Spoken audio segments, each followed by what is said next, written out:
Hello, welcome to a special edition of the Right Wing Populist Podcast. I am the Right Wing Populist. So today we have a debate. I mentioned this the other day that I was planning to have a debate about the origins of the Russia-Ukraine war. And you guys pretty much know my thoughts about it. I think it was largely provoked by NATO expansion and the West hubris, thinking they could shove NATO down Russia's throat. However, that's not the general view of the American foreign policy establishment. So I wanted to have a discussion with someone I know about this topic. But before we get into it all, I want you to subscribe, whether it's on YouTube, Apple Podcasts, Spotify, wherever the hell you listen to this amazing audio experience. I would really appreciate it. So I'm going to give the floor to my friend here. He's going to give me his take on what he thinks was the origins of the Russia-Ukraine war. So yeah, the floor is all yours. You can introduce yourself if you want. It's up to you. Um, yeah, you can just call me Nick. I'm going to give an opening statement, and then afterwards, I'm thinking we're going to have a more of a free-flowing debate slash conversation. Okay, so my quote-unquote opponent here today is likely to or has argued that the main cause of this war is NATO expansion, not Russian imperial ambition. I disagree. This war is primarily due to Russia's desire for imperial annexation and influence. However, let's pretend, for the sake of argument, that my quote-unquote opponent's view was correct, that Russia really was motivated by fear of NATO expansion, and that they truly believed that NATO coming at their borders was an existential threat. How then would such a country act? Well, for starters, you would expect a Russia that truly believed that NATO expanding to their borders was an existential threat to view any country that borders them joining NATO or getting close to joining as unacceptable. Full stop. It wouldn't matter if the country in question had past historical ties to Moscow, nor would it matter if it had a relatively high percentage of Russian speakers in its land. All that would matter is that A. The country had a border of Russia, and B. The country would likely be joining NATO. Okay, so given this, we know that before this current Ukraine/Russia war, Finland was on a track to join NATO, but not yet a member, though it currently is now. It joined during this war in 2023. Finland had been doing joint military training exercises with NATO forces, and in 2015 had joined NATO's Enhanced Opportunities Partners Program, acronym EOP. Moreover, there are certain criteria that countries that want to join NATO need to meet. One of them is having low levels of political corruption, and another is having no active territorial disputes. Finland met both of said criteria, while Ukraine did not, and still doesn't. Ukraine has high levels of internal corruption, and it also had active land disputes with Russia in the form of Crimea and with Russian insurgents in the Donbass. All of this means that before the war, Finland was on a considerably faster track to join NATO than Ukraine, and therefore, if Russia's true concern was NATO expansion at their borders, they would have preemptively invaded/attacked Finland first, not Ukraine. But they did the opposite. They completely, militarily speaking, ignored Finland's formal application and later acceptance into NATO, while invading the very country that, unlike with Finland, they had past imperial ties with. Moreover, Finland's border with Russia is incredibly strategic. It's a stone's toss away from St. Petersburg and is by the Baltic Sea, an incredibly important port of trade/shipping for the Russians. The border itself is approximately 830 miles long. Thus, when Finland joined NATO, NATO's borders with Russia roughly doubled. And yet, no military attack came from Russia before Finland joined. This selective quote-unquote concern with NATO expansion at their border shows that Russia was, in reality, motivated to invade Ukraine so they could increase the size of their empire/territory, not because they think NATO is an existential threat. Just a couple more minutes here. Also, another reason why we know that Moscow doesn't genuinely believe in the quote-unquote existential threat narrative is because for decades, both the countries of Estonia and Latvia have bordered Russia and been a part of NATO. They joined in 2004 and have been in ever since. During that time, there has been complete peaceful coexistence. There has been no NATO missiles lobbed over the border, no tanks crashing through the border, and no infantry being driven and flown in. Russia knows by this direct experience that NATO at its borders is not an existential threat. There's more I could say about that, but given what's been articulated already, we know that the cause of the Ukraine/Russia war cannot have been through Moscow's fears of NATO expansion at Russia's borders. Given this reality, the only reasonable hypothesis left is imperial ambition and aggression. Ukraine was a member of the former USSR, a Russian led union, and had more broadly been under Russia imperial control and influence for over a century. When Ukraine got independence from Moscow in the 90s, it was a blow that deeply upset the traditional Russian order, and Putin now wants to quote unquote fix that historical event. Ukraine is also a large, resource rich nation, rare earth minerals, for example, and iron, coal, etc. And that adds an additional economic incentive for imperial aggression alongside the ideological ones. My position can explain all the variables in play: Ukraine, Finland, Estonia, Latvia, etc. My opponent's position, quote unquote, cannot. It can only work if you purposely ignore the rest of Russia's behavior in relation to NATO and expansion. So, last paragraph. In conclusion, to have long-term peace and stability in the region, Ukraine needs real, permanent security guarantees. Russia will, in a hypothetical peace deal, end up having territory it occupies being officially recognized as Russian, and that is an acceptable cost if Ukraine gets said security guarantees. Because Russia's true motives are fundamentally, perhaps not 100%, but fundamentally imperialist, any peace agreement that lacks this element will fail, with another Russian invasion ultimately transpiring. That must be avoided for Ukraine's sake, but also, just as importantly, global stability. And that's my opening pitch. Okay, interesting. So I want to address the Finland example very quickly. I do not think my opponent's Finland example, his attempt to create somehow a contradiction between Russia's actions regarding Ukraine versus Finland, is an accurate one. First off, are you aware of how Germany invaded the USSR during World War II? Yes, I'm aware. It was through the Ukraine border. It wasn't Ukraine at the time, but what we now call Ukraine.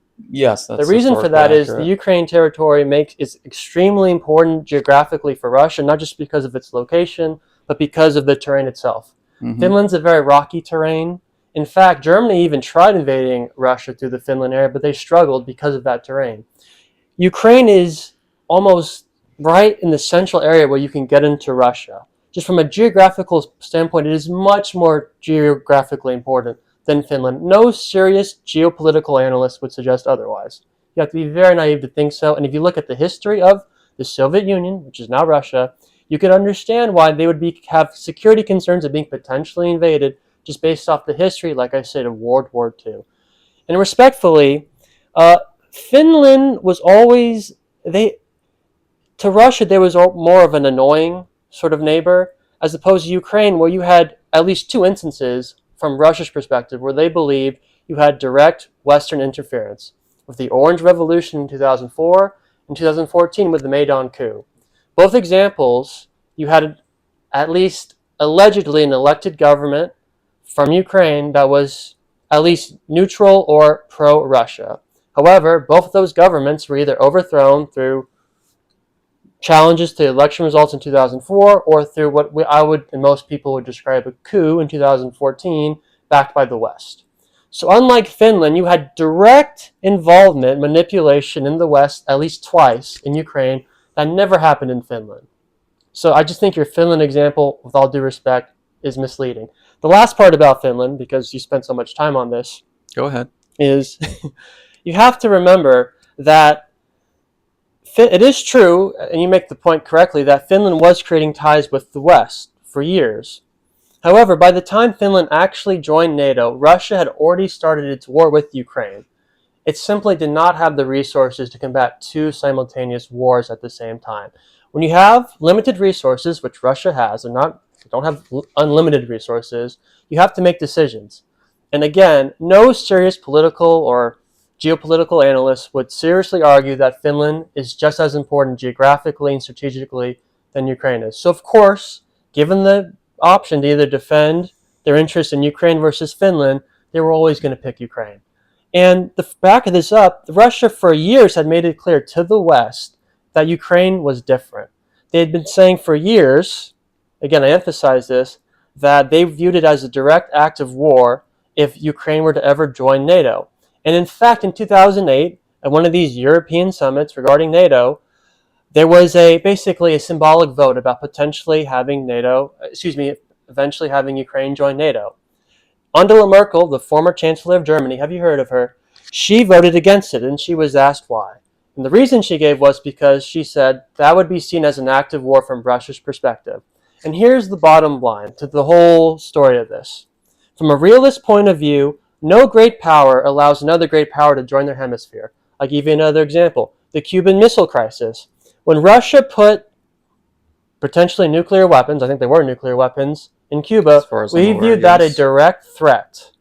We do not allow other great powers to be in our hemisphere. It's called the Monroe Doctrine, actually. That's how the U.S. views it.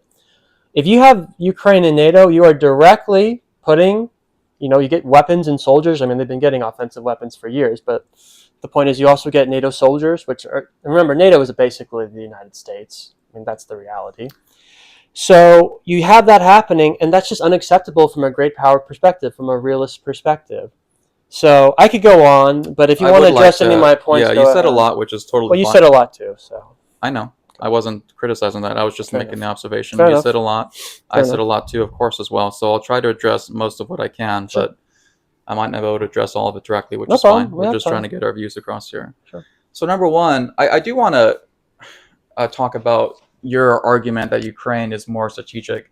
That actually could be true. I don't know if you noticed, but in my opening statement, I never said the Finland border was more strategic or even necessarily as strategic. I'm simply saying that one, Finland was on a faster track to join NATO than Ukraine, and that's clearly true, given for starters, there was the territorial disputes, land disputes in Ukraine, and the fact it had very high levels of corruption. Correct. I made that point as well. That's correct. But I will say that even though you can make a case, and I'm not saying I even necessarily disagree with it, if a gun was to my head, I'd probably say Ukraine's more strategic in terms of its borders. Finland is still incredibly strategic. I mean, first off, the Baltic Sea, you could have countries, I didn't even mention Sweden, but Sweden joined NATO recently too with little fanfare. When you have Finland as a part of NATO, let alone Sweden, which is one of its neighbors, you could very easily put blockades on the Baltic Sea, and Russia doesn't have many ports, at least warm water ports. And that would be a big blow to their economy and also potential naval maneuvers when it comes to the European theater of warfare, right? So, and also, while you can make the case, and I'm not saying it's necessarily wrong, that it'd be harder to have a land invasion come through the Finnish borders towards Russia, it's still a massive border. So you could still put NATO forces. I would just say the Black Sea is far more important for trade than the Baltic Sea, and obviously you have no access to the Black Sea from Finland's perspective. But that's fair, but you have to understand the Baltic Sea can lead you to the 7 oceans. The Black Sea cannot. I know, but for terms of trade, my understanding is... Go ahead.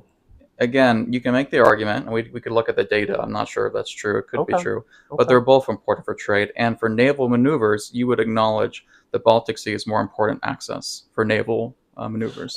Perhaps. I don't think it is for trade. Okay, well, I feel like the naval maneuvers is arguably even more important than trade, or just as important. So I don't think that's true at all, but go ahead. When it comes to a fight with NATO, it definitely would be, but regardless. Okay. Also, too, even if the terrain is not quite at a depth for having full-scale land invasions, which again may be true, but it's still a very long border, you still could have nukes and missiles be stationed in that country to be fired to St. Petersburg as a stone tosses away. So again, I just want to emphasize for any viewers or listeners that St. Petersburg is incredibly strategic. Go ahead. Yeah, just to reiterate, I do think while you can make the case Ukraine is more strategically important to the Russians, St. Petersburg is incredibly strategic. And again, it doubled the size of NATO borders with Russia. And since I think you do agree that Finland was on track to join NATO before Ukraine, and it wasn't particularly close, right? Correct. So then, again, if NATO expansion is Russia an existential didn't oppose threat, it the same way they opposed Ukrainian NATO membership. But that begs the question: if NATO expansion is existential, it should be existential for Finland as well. I already addressed that. And again, there weren't 2 pro-Western coups, essentially, that took place. Again, with the Orange Revolution and the Maidan Revolution in Ukraine. Respectfully, Finland that's a red didn't herring have, here. It's not a red herring, Nicholas. I'm sorry. If you're concerned of having NATO influence in a country, and again, I'm sorry, you're just wrong. I mean, you're suggesting that there's a question mark. Again, you ask any prominent one, and I've given you the arguments. A question mark Obviously, about what? Ukraine is much more strategically important than Finland. There's just Well, no I already question said about it that. probably was a bit more Okay, but important, you have to. Okay, arguably. but doesn't that make sense in that Russia, that has limited resources, would much prefer to have a fight over Ukraine joining NATO versus Finland? No, because Finland was much more likely to That's join not a NATO. rational argument, Nicholas. No, it They were actually they were is. threatening to have Ukraine join NATO. So, a couple things. That's not a rational argument, Nicholas. If it is the case, which you implied that you think it is maybe likely, that Ukraine is more strategically important, then of course you cannot rationally say that it doesn't make sense that Russia would focus its interest in Ukraine versus Finland. It's So, not a I rational do, response. I'll hammer this home one more time. Ukraine was not going to join NATO anytime soon, if at all. All right, there have been some They quotes kept from threatening some. it. Okay, I'm going to finish real quick. Okay. Finland was already doing joint military exercise with NATO. That's very threatening if you think NATO is an existential threat to Russia. And also, while Finland is not the same border as Ukraine, it's also very strategic. Finland was obviously going to join NATO much, much before Ukraine ever would. Okay, and part of the reason why we know this is because Finland now is currently in NATO and Ukraine still is not. No one's disputing that, Nicholas. So, if you truly believe NATO expansion, as you postulate, Christopher, is an existential threat, since Ukraine has active territorial disputes and high levels of corruption, you know that's not an immediate threat, but Finland would be. So, based on your wait. Can you repeat that? I don't understand how that follows. Can you repeat that? Because Ukraine had active territorial disputes before this current war with Russian insurgents in the Donbass and also the Crimea annexation, which Ukraine did not officially recognize, that meant that on a practical level, Ukraine was not going to join NATO anytime soon. So therefore, since Finland was clearly on the path to NATO membership, it would have been more rational under your explanation for Russia's motive for them to preemptively invade them first. But that didn't happen, and that contradicts your hypothesis. You're trying to rationalize that by saying, well, Ukraine is more important, but that's contradicted. Well, not even contradicted. That argument fails because Ukraine was nowhere near joining NATO relative to You've already Finland. admitted that Ukraine is probably more strategically important than Finland. It has to follow then that, of course, Russia's willing to go to war over Ukrainian membership to NATO versus Finland. And again, by the way, up until 20, yes, it does. No, let me make one more other point. Actually, Up until 2023, Finland was declared neutral, and they did not have pro-Western coups the way that Ukraine did. It wasn't until let me finish. Neutral. I know, but they were still extensively considered neutral. It wasn't until the war started, when Russia was already engaged in a conflict with Ukraine, that they joined NATO. Of course, Russia wasn't going to start a second war when they were already in a war, Nicholas. You're acting as if they joined NATO prior to the Ukraine war. They didn't. They joined after. And of course, because Russia is a country with limited resources and they've had their hands full with Ukraine, what, are they going to start another war over Finland? That's the reality. And you could say, oh, again, they were at pace, which is true. I agree with you. They were at pace to join NATO much sooner than Ukraine. That was partly because Russia they were not as much against it as they were with Ukraine. That was part. Let me finish. That was part of the reason they were on a faster pace, because there was less Russian opposition. You have to. I mean, that's just the reality. You can pretend that's not the case, but it is. That strengthens my argument, though. It doesn't strengthen your argument because you're trying to imply, Nicholas, that Russia, because they acted different with Finland, therefore the pretext of NATO is not the actual pretext for the war. But I've given you several arguments why that's clearly not the case. You've already granted that it is likely the case that Ukraine is more strategically important. Finland didn't join NATO until after the war started. So it doesn't debunk anything. Could I have one quick and I'm not saying you even misrepresented me. I do think it's probably a bit more strategic. I don't think it's a massive difference, though, but it's still probably a bit more strategic. Just to clarify that position. I mean, Nicholas, Ukraine gives Europe direct access to Russia in the way that Finland doesn't. Central Europe. Depends how you define direct access, actually. NATO gets to the heart of Russia. To the heart of Russia, Nicholas. Isn't St. Petersburg arguably part of the heart of Russia, too? Because it's the it doesn't give Europe, Central Europe, full access. Look at the map, Nicholas. How are you defining heart of Russia? Because a lot of the heart of Russia is empty territory. I'm saying, Nicholas, for Central Europe's access to Russia. Look at a map. Ukraine. I understand that, but the heart of America doesn't have many strategically important territory, I'm saying for Central Europe. Do you see what I'm saying, though? I do see what you're saying, but you're missing. I'm talking about for Europe and by extension NATO to have access to Russia. it gives access to the heart of Russia that Finland does not for Central Europe. Again, just look at a map. So there's really Okay. no argument that If you Finland is just as strategically important for Russia wasn't as even what I Ukraine. actually I technically know, but you're said. trying to. But you're saying there's not much of a difference. It's clear. It's Um, absolutely clear. yeah. Well, again, I want to just reiterate this one more time, and then we can move on because I don't want to get bogged down. Okay. Ukraine was not going to join NATO anytime soon. The Russians had a lot of time to quote unquote try to prevent that. But Finland was going to join NATO much sooner. So therefore, if NATO really is an existential threat, logically they should have preemptively attacked Finland first. So either you have to say Russia's an irrational actor or they have ulterior motives. No, because when did the invasion of Crimea happen? 2014. Yeah, what happened in 2014? There was, and again, I'm not disputing this necessarily. I think it's actually plausible it was technically a coup. There was a coup that critics, or not even critics, some have argued was influenced by Western There was powers, a while other people claim it was mostly an organic movement. there was a pro-Russian government that, or at least neutral or leaning pro-Russian, that was Relatively pro-Russia. democratically elected in Ukraine, Mhm. and there was a coup to overthrow it, backed by. We don't know to what extent the Yeah. U.S. backed it, in all fairness, And but there was to be clearly clear, some influence. I'm not in denying it. it was even a coup, to Okay, be clear. so if you're Russia, what do you Yeah. think would have happened if there was a Western-backed coup in Finland? You don't think they probably would have put more folks in Finland at that point? No, I don't think so. Okay, well, Nicholas, you can't just ignore the fact that they don't invade Crimea until there's a pro-Western Yes. coup in Ukraine. And I can explain That's a that. huge deal. Okay, I'm just saying there are explanations that you are ignoring in your analysis to try to justify your Finland example. It's not justifiable. So, a couple of things. The reason why I didn't say the only reason why this war happened was because of Russian imperial ambition is because NATO expansion poses a threat to Russia, not because it's existential, like my quote-unquote opponent says, but because if NATO expands too quickly, territories Russia was going to try to acquire imperially might get gobbled up, so to speak, by NATO, and then it'll be out of reach. So I do concede that it's possible NATO has sped up the timeline for some of these incursions into Ukraine. But again, it's clearly not about NATO existential worries because we have the Finland. And then to move on, look at the countries of Estonia and Latvia. They border Russia. Okay? They've been a part of NATO for over 20 years, since 2004. There has been complete peaceful coexistence. That contradicts the narrative that people like my friend will have you believe that somehow NATO is an existential threat as genuinely believed by the Russians, because they have living proof, explicit proof for decades that that's not true. Again, first off, those countries joined NATO when Russia was very weak. Like you said, it was over 20 years ago. The Soviet Union had just fallen. Russia was in a very bad state. Putin, to his credit, at least from the Russian perspective, really brought Russia back from the dead. And yeah, back then, they could force NATO down Russia's throat.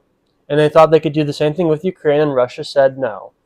And again, you're implying, and I'll get back to the Estonia thing, and for the record, it's not that I necessarily think it's an existential to Russia. What I'm saying is Russia has clearly said But you think that Russia they view it as believes an that? existential. You think Yes, Russia I believes think that? Russia does. That's the important part. I Yes. understand you might not agree technically. Russia has made it clear for years that NATO expansion is an existential threat. And the reality is, and again, from a realist perspective, any great power does not let another great power in their hemisphere, not by choice. Yes, I agree they could force NATO membership when they were weak and not a great power anymore. But they are a great power again, and they're not just going to allow that. Would It's it not be going to happen. permissible for me to Again, look at the interject? Cuban Missile Crisis. We almost had a nuclear war because Russia put bombs on Cuba. If, and you know this example, this is the obvious example, if China started putting troops in Mexico, we view that as an existential threat in the United States. May I address We that just don't, example? one second, great powers don't allow this. And you could try to think of this from a liberal perspective, but the reality is, in the way countries work in the international system, when there's no police force to protect you, you do not allow other powers in your hemisphere of influence. Again, that's just the Monroe Doctrine. May I address the flaws in your Cuba analogy? Sure. First off, I understand why that analogy is attractive, and on face value, it has a little bit of merit, but it starts to fall apart. The problem is that to make the Cuba analogy actually analogous to the current NATO situation with Ukraine, given the Estonia and Latvia examples, you'd have to imagine that Cuba, so let's imagine the Soviet Union, for example. The Soviet Union already had colonies/territories that were on America's border for 20 years before they ever went to Cuba. So imagine if that was the case. For over 20 years, there are Soviet-controlled territories right on American borders. Okay? Let's say, for example, in Canada, just for the sake of argument, right? It doesn't have to be Canada, but let's just assume. And then suddenly, when they went to Cuba, they freaked out. And then America kept telling the civilians there, like, this is an existential threat. I, as a critical thinker, would be immediately skeptical because we've already had Soviets at our borders for over 20 years without any warfare, no conflict whatsoever. So why all of a sudden is it now an existential threat? It makes me suspect there was an ulterior motive at play with maybe Cuba itself. Maybe it was some sort of resource dispute, oil, whatever. Not that Cuba has much oil, I think, in reality, but it's just a metaphor. Does that pose any issues for that analogy, Chris?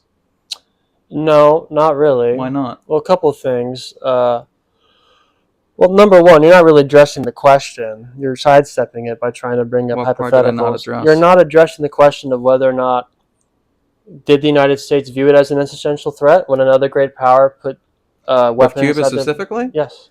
I think, based on my historical understanding, they did. However, Okay. a couple things. A, that doesn't address how it's not a good analogy given the Latvian I'm and not. Estonian Okay, examples. I'm asking you what the United B, States there's thought. been more denuclearization Nicholas, treaties Russia was between not a Russia great and power at America. that point when those countries joined NATO. They were a shell of themselves. They Yeah, became but the third that biggest doesn't power in the dispute my international... point. It's still, No. regardless, it's still evidence they peacefully coexisted. No, that's not. But that's not really. You That's agree with not, that, right? They that's, did peacefully coexist for over 20 I years? don't, did it peacefully coexist? You do There's agree? not. There's not been a direct conflict So then between that those does mean they countries peacefully... and Yes? Russia, but I just want you to acknowledge that. there's not been a direct conflict. No. So that means there has been I don't know peaceful how. I don't know how coexistence. peaceful. What do you mean? There's been no war. There's been no war, bloodshed. That's what peace is. Yeah, So there's been peace. There's been plenty There's of been conflict peace. between NATO and There's been Russia. plenty of peaceful... But you're trying to say... No, there hasn't been actually, like, physical warfare between NATO and Russia at all, actually. There hasn't been conflict between NATO and Russia. There's been the Ukraine geopolitical war, maneuvering, if that's what you mean by Nicholas, conflict. the Ukraine war is all about conflict between Russia and NATO. Okay. I know you Ukraine's don't not in agree with NATO. that premise necessarily, but it's obviously the case. It's obviously the case. Well, So it's just disingenuous. Estonia and Nicholas, Latvia NATO were part was of that? training Ukrainians for years before the war even happened. So you're kind The of moving West... away from Estonia I'm not and moving it Latvia away. a I'm just... little Well, bit. we went to a different point. Let me just say this. Okay. NATO and the West were training Ukrainian soldiers for years before the war even happened. Of course, there's a conflict between NATO and Russia. For you to even apply, that's not the case. Talking about war. Disingenuous. Are you saying is I NATO... said conflict. Okay. Okay, you can listen to the podcast again. I said Fair enough. conflict. You understand there's a difference between quote-unquote proxy wars and actual war between Yes. two powers. Yes, I'm saying there's been no actual war between the two powers in that's Estonia correct. and Latvia. That's correct. Ukraine over is 20 years. not technically So clearly, part of NATO, the correct. Russians know, since they're... I think you agree they're rational actors. I do too. Do you agree? Yes, but I agree with that. So- But you can't say Putin's a rational actor if you think his goals are just imperialism. No, Because it can that be does not make rational. sense. It can be rational. No, his actions do not There's make a lot sense. of resources But go in ahead. Ukraine. Go ahead. So again, I'm not saying he's never made mistakes. For instance, he overestimated how difficult it'd be in the initial phases of this war to take Kyiv, for example. But barring any He mistakes, wasn't trying to occupy the whole you can country still be a at rational first. actor and be imperialist. Do you agree? Yes, but that's not, Okay, that's not what I so said. then how would somehow my worldview prevent Russia from being a rational actor? Because, well, maybe I need some clarification. There are people who claim that Russia's original goal was to occupy all of Ukraine when the war started. Obviously, that can't be true because Russia only sent in 190,000 soldiers for a country of million. That wasn't... You can't occupy a country with with that few soldiers. Obviously, this is not practical. So obviously, at least at the beginning, Yeah. their goal was not to take over and occupy all of Ukraine. Do you acknowledge that? I think it's unlikely that Just they based off the thought... troop levels, it's Yes, impossible. I'm answering your question. Okay. I think it's unlikely that Russia's goal was to occupy all of Ukraine. I do think they were trying to clearly take some of the Donbass and occupy Kyiv. Do you dispute that? I definitely don't dispute the Donbass region or really the Kyiv thing. Okay. But they were not trying to occupy the whole country. Do you I've believe that never their even said goal? that. Do you believe that their goal was to take over all of Ukraine? On a practical level, not so much. Now, if he could flip a magic wand or swing it and he could have it all under his control, sure. But on a practical level, I don't really think that was their explicit mission. But what is his mission then? To annex much of the territory, especially in the Donbass and the eastern part of the country, and to take Kyiv. For what purpose? Not for their- Kyiv. No, he's not trying to take over. Keep. Yeah, in the beginning of the war, he obviously was. No, I'm saying he's not trying to take Kyiv right now. Again, they did several assaults on it. There might not be a current assault on Kyiv because the Ukrainians have done a good job But at defending it. you're not But really addressing the question. I do what think was that's... we already addressed? What do you think I'm not addressing? What was Putin's actual goal? What was he trying to accomplish? What was his motivation for the war? When you say imperialism, to what ends? I said it in my opening statement. There are two motivations. One is ideological. Putin believes that Ukraine, and I have quotes too that I could bring up if we need to. He actually, in an essay, said that they're one people and that Ukraine isn't a legitimate country. It's not a real country. It's an artificial creation, which in some sense every country is artificial, ironically. So, given the fact that Putin was alive for the time when Ukraine was a part of the Russian led Soviet Union, and many others would agree with Putin too in his circle, there is an ideological desire to see that territory be under Russian influence, either directly through being part of a Russian Federation or indirectly through a puppet state. Okay? Now, a second motivation, and this is probably not quite as strong, but it's definitely a real one, is the fact that Ukraine is incredibly resource rich. They have a lot of rare earth minerals, as Donald Trump himself has commented on. You don't have the carrots. They have immense iron deposits. In fact, I think they are sixth in the world for iron deposits / production, based on the research I've done. I could bring up the source. I think it might have been Business Insider, but I'd have to double check. They also have very high levels of coal and some natural gas. Okay, not to mention they have plenty of land to do farming as well. So you would acknowledge, Chris, from a quote-unquote realist perspective, countries do sometimes want to engage in annexation and imperial action. I mean, we have tons of historical examples. We have the Romans during the height of their power.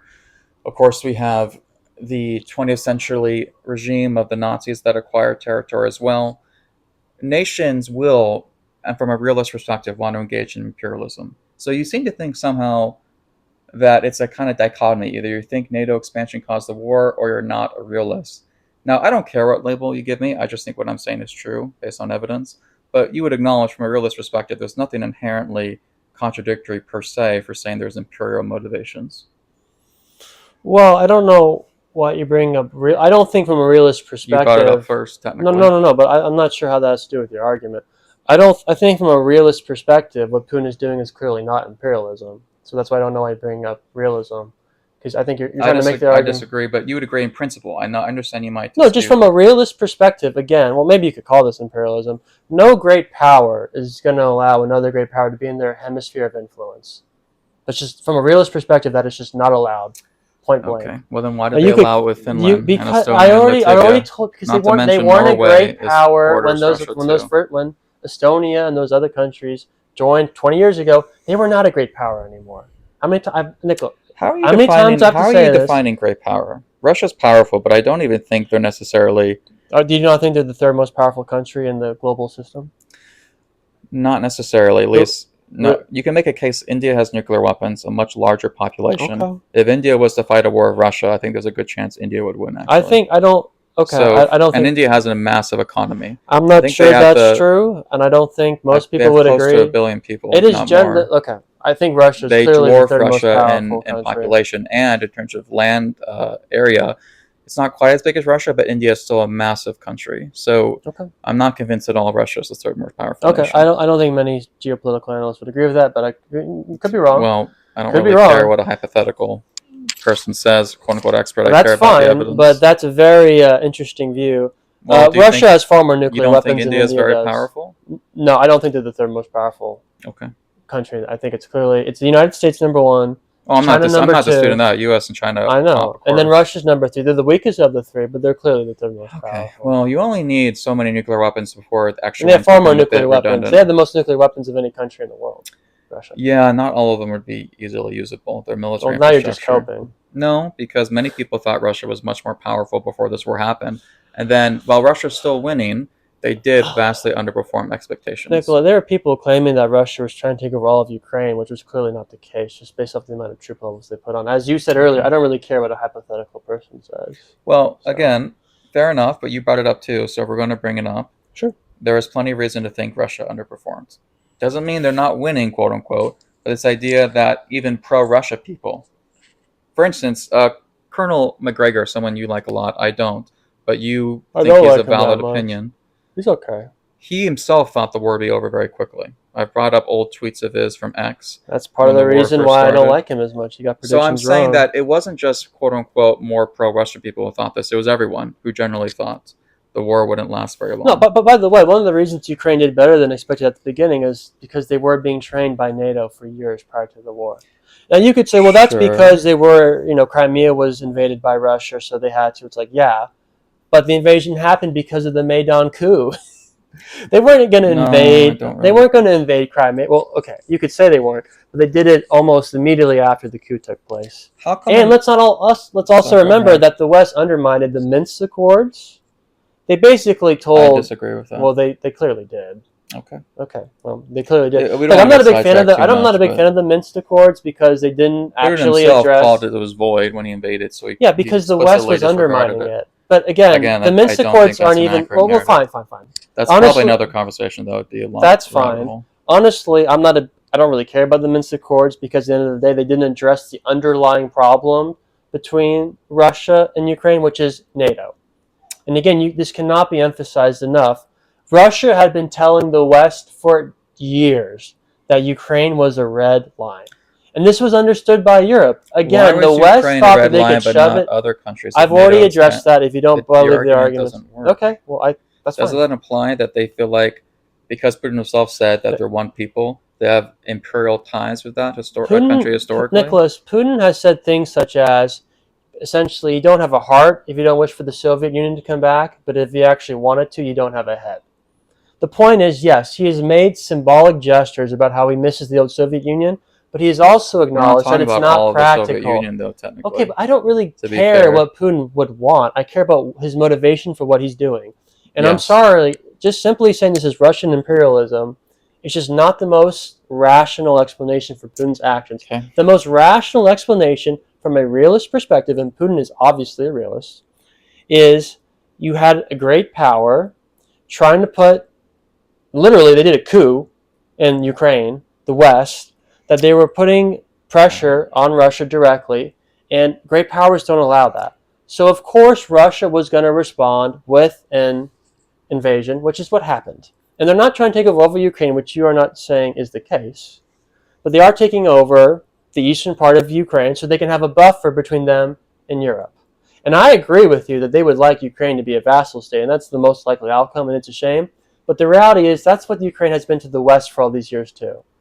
That's why there was a coup. The West didn't respect the democratic vote of the Ukrainian people, so they overthrew them. Let me finish, I do because want they to were not interrupt. pro-West enough. Okay. Okay. So you could simply say that, in a sense, that's Western imperialism. I know you're not defending the West here, but the reality is the most rational explanation for Russia's and Putin's actions is them being provoked by NATO expansion and the West thinking that they could shove NATO down Russia's throat. I think, while there's certainly, almost because this is what foreign governments do to each other, I'm sure there was Western influence in the likely coup that happened during that time period you're referencing. I think you are pretty substantially underestimating the popular support of Ukrainians beneath it. That doesn't mean it's not a coup technically, because coups can have Was he popular democratically support. elected or not? I forget the name of the president. Was he not democratically elected? You know, I know about it, and it's very hard to determine legitimacy of foreign elections that are done in different languages. I'm willing to accept that it was legitimate, and I'm also willing to accept it was likely a coup. Well, look, in all fairness, in 2004 with the Orange Revolution, when you had a pro-Russian Ukrainian president elected, there are legitimate doubts of whether or not that election was rigged or not. That's kind of my point. But 2014, as a foreigner, it's a so bit I'll hard. grant you the Orange Revolution. Sure. I'm not sure exactly what happened there, but I will grant you that. Yeah. 2014, I don't think most people really dispute that there wasn't a legitimately elected, democratically elected president in Ukraine that we overthrew, or at And least I the already Ukrainians said I overthrew. was actually willing to Okay. acknowledge that. Okay. I'll grant you 2004, though. Sure. Yeah, that doesn't really change my argument, though. Okay. A country can have a coup. That doesn't actually mean that somehow the motivations from Russia's part wouldn't be imperialistic. You don't think that's antagonistic toward Russia? I think it means that in Russia's eyes there was an increased risk that a territory they wanted to annex in part would become unreachable through closer cooperation with the Western world. So you think... Does that make sense? I've told you before So you think that if yes, that coup didn't happen, they still would have invaded Crimea? essentially. Okay. Well, But again, the timescales, I've already acknowledged that while I think fundamentally it's due to imperial ambition, Western powers, particularly of NATO, increasing its time frame for Ukraine, for example, could accelerate any military action from Putin in a way that, not that it created out of thin air, but it meant instead of happening in 2 years, it might happen next month, right?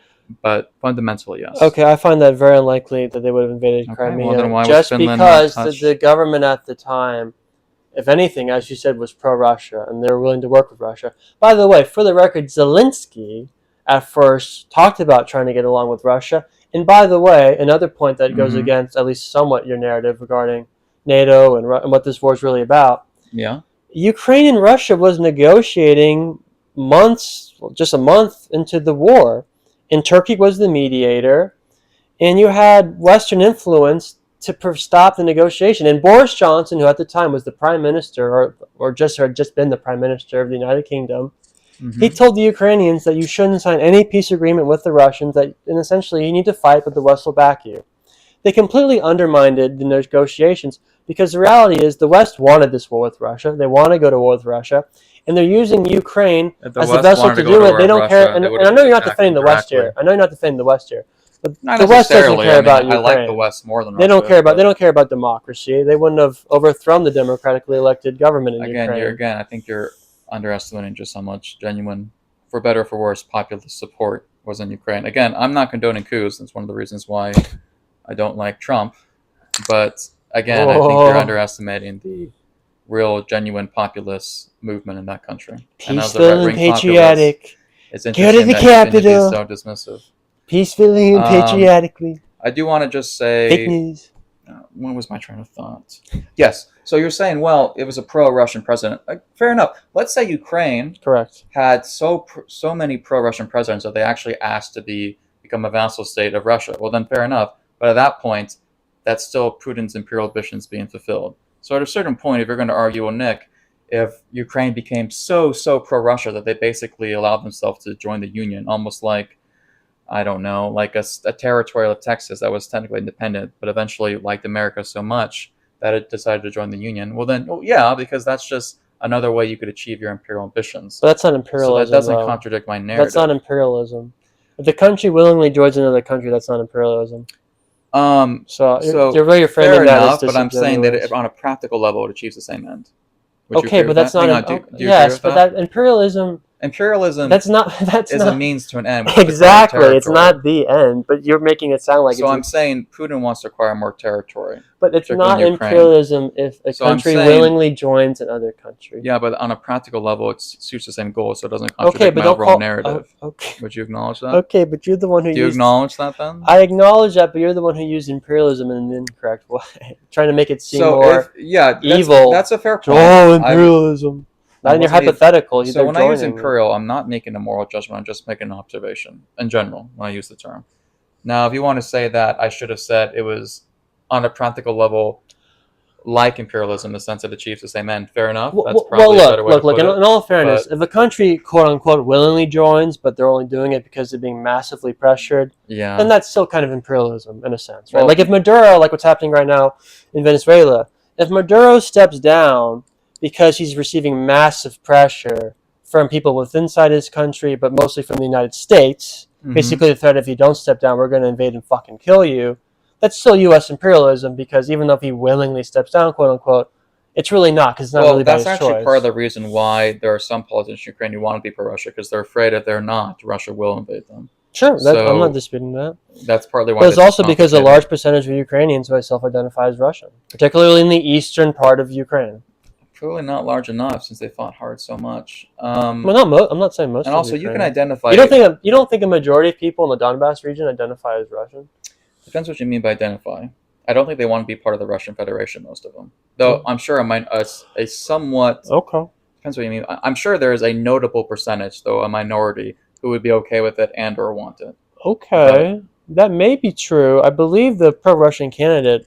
Like there are Mexican Americans who are citizens but Hispanic, who in many ways identify as Mexican because they have a lot of friends and family who live there, right? Sure. But they don't want to be a part of Mexico. Sure. And they'd be upset if Mexico, in a suicidal attempt, tried to annex parts of Southern California. So I think that's some of the nuance there. I do want a couple things before I want to respect your time. A couple last things I want to say. Sure. You want to go to the closing arguments? Go ahead. You did mentioned before in one of your recent podcasts that one of the reasons why the mainstream media is misleading you about the causes of the war is because they never talk about how there are a lot of Russian speakers in Ukraine, and Russia has a lot of historical past ties with Ukraine. That's true. That actually helps my argument.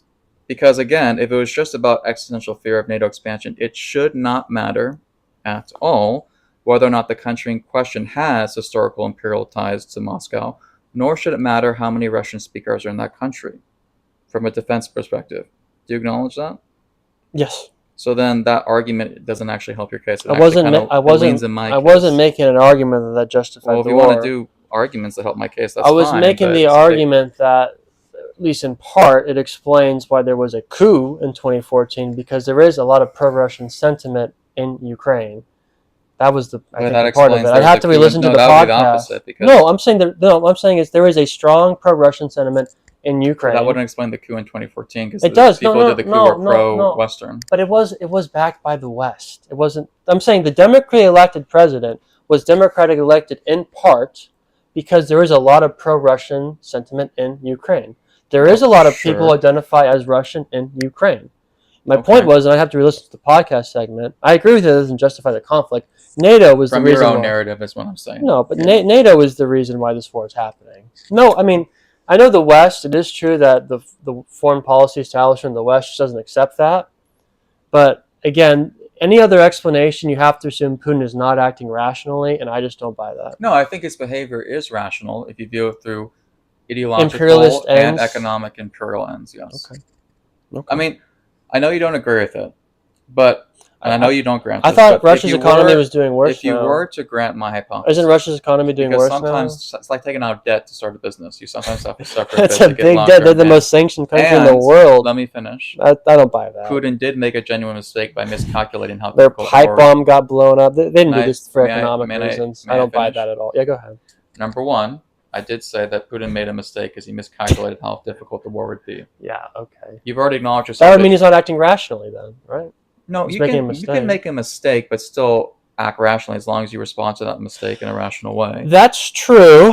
Things can happen that you can't predict. So once he makes a mistake, it would look too weak for him to just pull out, right? He has to kind of continue the war just for domestic political strength. Right, So, you never want to pull out, folks. It makes you look weak. Remember that. Go ahead. Well, you understand. I don't think you dispute that, though, right? Even once you make the mistake, hypothetically, Yes. if you were to just pull out and say, well, I made a mistake, I'll cut my losses. But for domestic politics, that makes him vulnerable to usurpers and makes him look weak, especially in the face of Western narrative. So, again, I don't think making a mistake means you're not a rational actor. I think it's how you Correct. respond That to is it. true. That is true. Also, I'll grant I that. said there are two reasons. I think the ideological one is stronger than the economic one. So the idea that somehow if there's short to medium term economic pain, that means the imperial motive can't be true. A, there was a miscalculation, and B, not all, but much of the motivation is ideological. So, and then last but not least, this is a minor point. You've said multiple times not Ukraine, but Zelensky's cocaine addict. I once worked with a cocaine addict.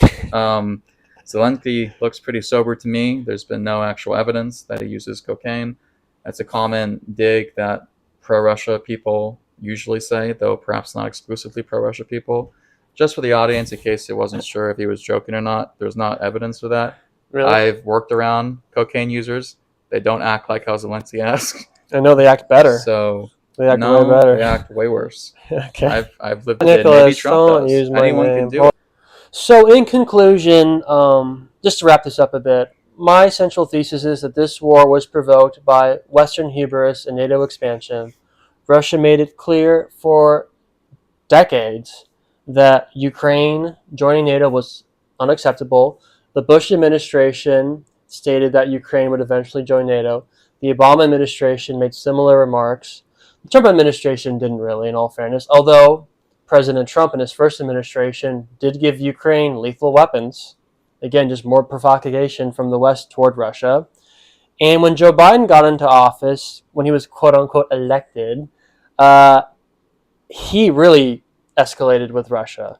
And he also, and I believe Kamala Harris, well, I don't think she directly said Ukraine was going to join NATO. She heavily implied it months before the war started.